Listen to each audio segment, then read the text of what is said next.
সকালবেলা বাজারে গিয়ে দেখলাম একটা স্পেশাল মাছ, যেটা কিনা আমার মেয়ের খুবই পছন্দ। কোনো কিছু চিন্তা না করেই নিয়ে নিলাম আমি 2-3টে চিংড়ি মাছ, আর সঙ্গে নিয়েছি একটু মেটে আলু। ভেবেছিলাম চিংড়ি মাছের মালাইকারি করব, কিন্তু হাতে কোনো টাইমই ছিল না, তাই একটু মেটে আলু দিয়ে তরকারিই করে নিলাম। সকাল সকাল রান্না বান্না খাওয়া দাওয়া কমপ্লিট করে চলে এলাম পিঠে বানাতে, কারণ আজকে মেয়ের স্কুলে পিঠের প্রতিযোগিতা হবে। গত বৃহস্পতিবার পশ্চিমবঙ্গ শিক্ষা দপ্তরের নির্দেশনায় বিদ্যালয়ের পক্ষ থেকে এক বিদ্যালয়ের প্রাঙ্গণে একটি মেলার আয়োজন করা হয়েছে। এ বছরটাই কিন্তু সবার প্রথম শুরু, তাই কিন্তু অভিভাবকদের বলা হয়েছিল, তাই আমিও কিন্তু আমার মেয়ের জন্য পিঠে তৈরি করেছিলাম।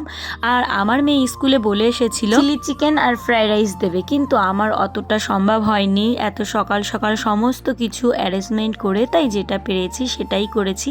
আগের দিনই ভেবেছিলাম করে রাখবো, তাই কিন্তু বাজারঘাট আগের দিনই করে রেখেছিলাম। আর এদিকে দেখো আমি কিন্তু আমার মেয়েকে বসিয়ে দিয়েছি ওর নামের যেখানে স্টল বসেছে সেইখানে। এখানে এসে তো আমি পুরো অবাক হয়ে গেছি, প্রতিটা বাচ্চা এত সুন্দর সুন্দর পিঠে বানিয়ে নিয়ে এসেছে, তার মা বাবারা আর কি বানিয়ে দিয়েছে। মা বিশেষ করে সব থেকে নজর কাড়া লেগেছে হচ্ছে এই পিঠেগুলো। আর এই পিঠেগুলো দেখতে যে কি ভালো লাগছে, জানি না খেতে কেমন হবে, কারণ আমার না অতটা সুযোগ হয়ে ওঠেনি। মেয়েকে নিয়ে দোকান দিয়ে বসিয়েছি, আর ওকে তো রেখে আমি তো এইভাবে ঘুরে বেড়াতে পারি না, তার ফাঁকে ভাবলাম একটুখানি তোমাদের সঙ্গে ভিডিওটাও করি। যত বাচ্চাদের আনাগোনা সবটাই কিন্তু এই দোকানের সামনে ছিল, সবে মাত্র দোকানগুলো বসানো হয়েছে। আর আমার মেয়ে কিন্তু খুবই চুপচাপ, তাই ও কিন্তু চুপ করে বসেও আছে।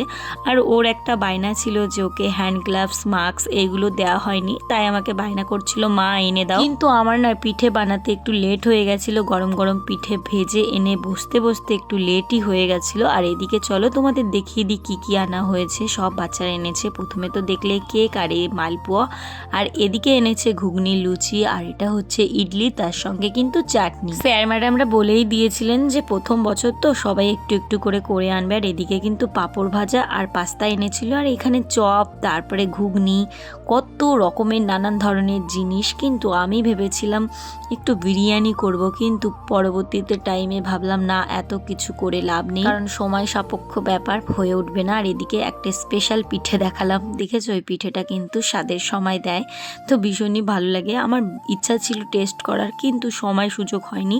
আর এদিকে পকোড়া, পাটিসাপটা, নানান ধরনের পিঠে পুলি, ঘুগনি, তারপরে দারুণ দারুণ জিনিস এসেছিল, দেখে কিন্তু মনটা ভীষণই ভালো লাগছিল। বাচ্চাগুলো কিন্তু বেশ কম দামে কিনেও খেতে পারছিল। আর এখানে এসেছিল জিলিপি, গুজিয়া, এখানে পাস্তা, নানান ধরনের আইটেম, মানে কে কি খাবে। আর সব থেকে ভিড় জমিয়েছে এই দোকানটা, মানে নজর কাড়া, এত সুন্দর কালারফুল দেখে বাচ্চারা তো এখানেই হুমড়ি খেয়ে পড়ছিল।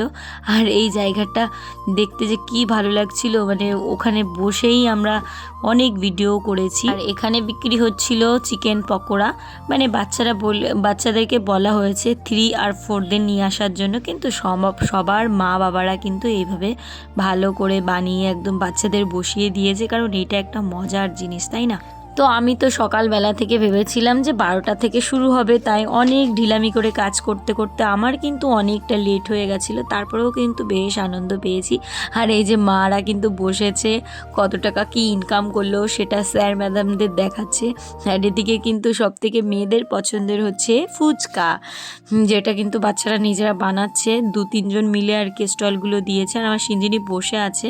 আর আমার হাজব্যান্ডের যেহেতু দোকান, তো ভোটের কাগজগুলো আনাতে না একটা ছেলে আমাকে কমেন্ট করেছে, কাকিমা তুমি এই যে ভোট দেখাচ্ছ, তার মানে বুঝলাম তুমি বাংলাদেশি না, মানে এই সব ভিডিওর ভিতর এরকম কমেন্ট করা কি ঠিক? আমার তো মনে হয় একদমই ঠিক না। তো এই যে দেখো আমি কিন্তু ঢেকে রাখছিলাম, হাইজিন মেনটেন করার একটা ব্যাপার আছে, কিন্তু হ্যান্ড গ্লাভস আর মাস্কগুলো ছিল না, কি আর করা যাবে। তো ভিডিওটা কেমন লাগলো সবাইকে টাটা জানিও, আর সবাই ভালো থেকো, সুস্থ থেকো।